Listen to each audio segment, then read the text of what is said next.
Hello friends, welcome to PV Breakdowns. In this video, I'll be introducing proteins, their function and composition. Firstly, there's what we call biomolecules.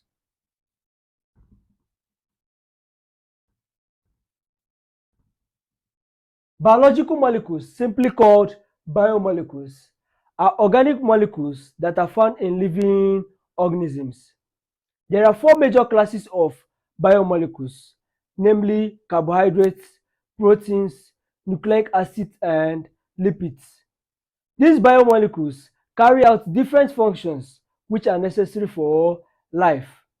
Now, proteins are very important biomolecules that participate in almost every process that takes place in a cell. Proteins are produced in a similar two-step process in all organisms.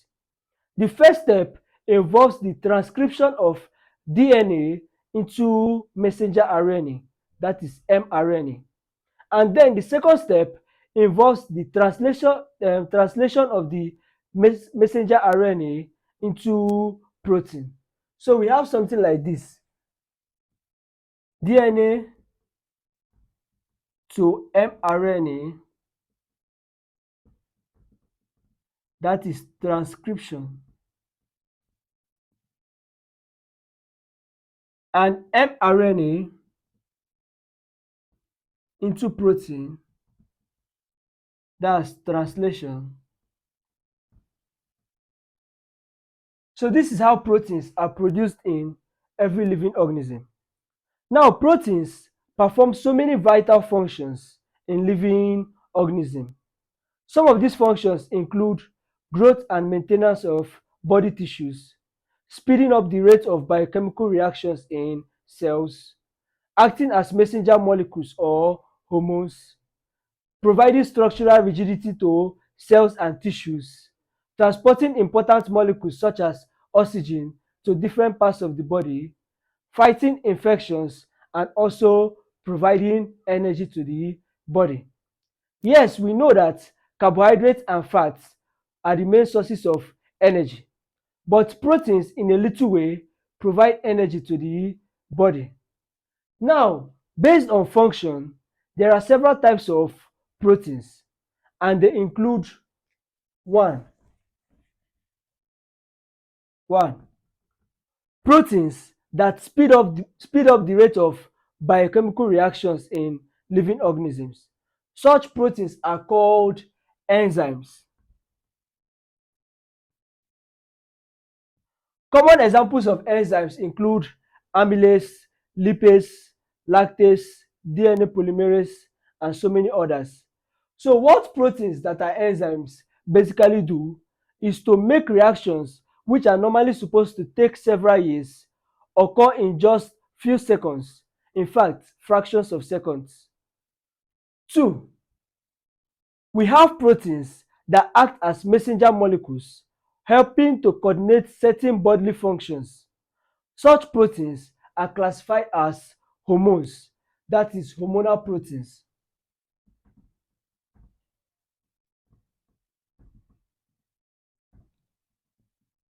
Examples of proteins that are hormones include insulin, glucagon, somatostatin, and so many others. As a matter of fact, it is insulin that messages your body cells to take up glucose from the blood, thereby providing them with the energy to function.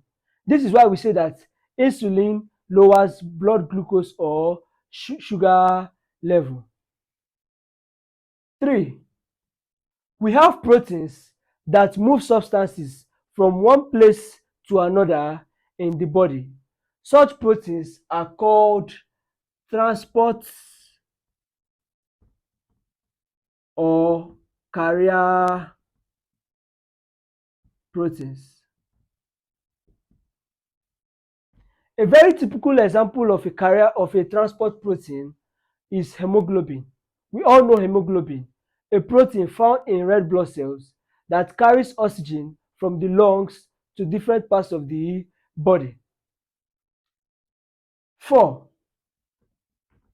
We have proteins that perform several functions ranging from cell shape and movement to providing support to bones, cartilage, hair, and muscles. Such proteins are called structural proteins, and they include collagen, elastin, keratin, actin, and myosin. Collagen is a protein that is found throughout the body, especially in skin, bones, cartilage, and connective tissue. Its major role is to provide strength, structure, and support throughout the body. As a vital component of the skin, collagen provides elasticity and strength to the skin. Specifically, actin and myosin are called contractile proteins. And this is because both proteins are responsible for muscle contraction and movement. 5. Lastly, there are proteins that defend the body against foreign or unwanted materials like bacteria and viruses. Such proteins are called antibodies or immunoglobulins, and they are utilized by the immune system of the body to identify and neutralize foreign invaders. Note that there are other ways to classify proteins, such as based on structure or shape, but the one we have just described now is classification based on function. Now let's discuss the composition of proteins. Proteins are basically polymers that consist of monomeric units called amino acids. There are 20 common amino acids that the body uses to make proteins. These are they. So we have glycine, alanine, proline, valine, leucine, asparagine, glutamine, lysine, and so many others. And to shorten their names, each of the 20 amino acids is assigned a 3-letter abbreviation and a 1-letter symbol. So, for example, this is the 3-letter abbreviation and 1-letter symbol for leucine. These 20 different amino acids are combined or arranged in different ways to make proteins in the body. For example, let's say this sequence I'm writing now, MNQ,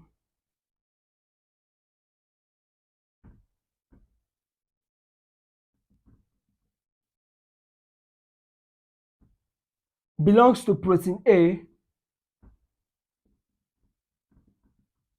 and let's say another arrangement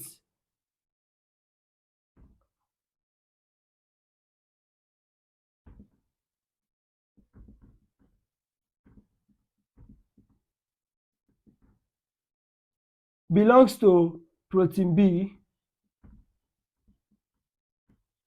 You can see the different arrangements of amino acids in both proteins.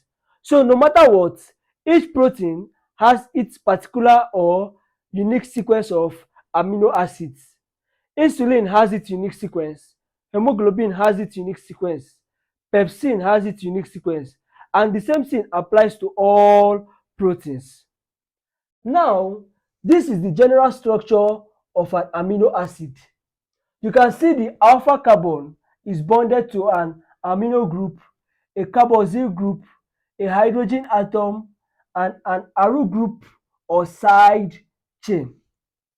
All amino acids except proline has this general structure. Now let's go back to some basics.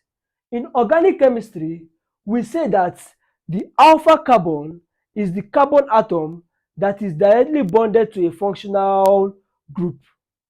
For example, in this organic compound,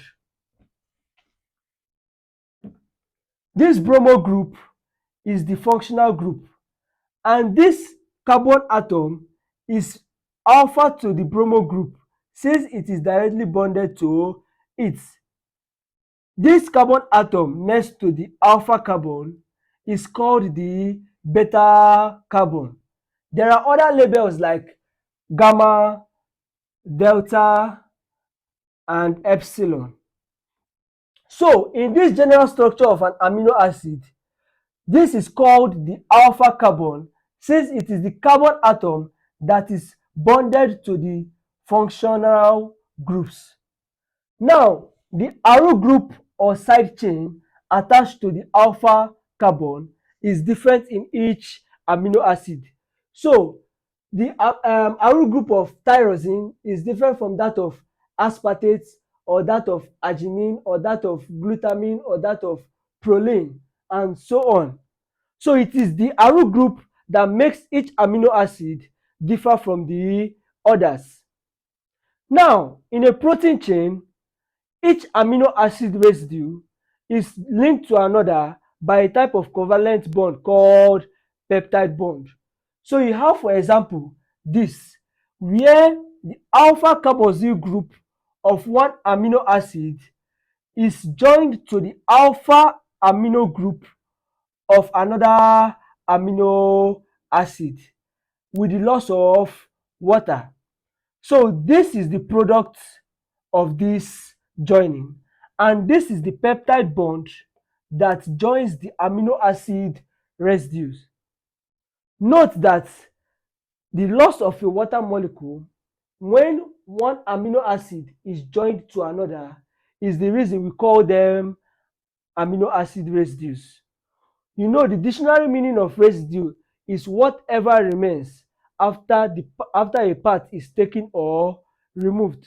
So as you can see here, this is what remains after of this is what remains of each amino acid after the loss of water.